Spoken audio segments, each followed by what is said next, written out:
आके ससुररिया ना भेजल खबरिया, यार आई बन के चूड़ी हरवा। हे जान हो मिले खातिया आज तारा घरवा।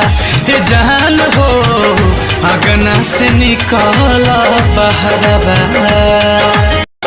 देख लो नजर से अपना ऐनी कौना भेष में, केहू नहीं जनी है तुहरा पियावा के देश में।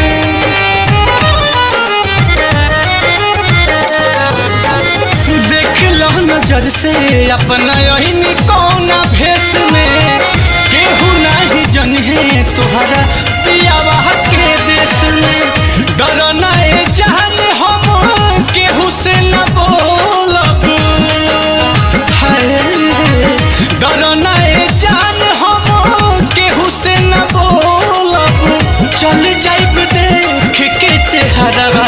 हे जान हो मिले खातिया आज तारा घरवा।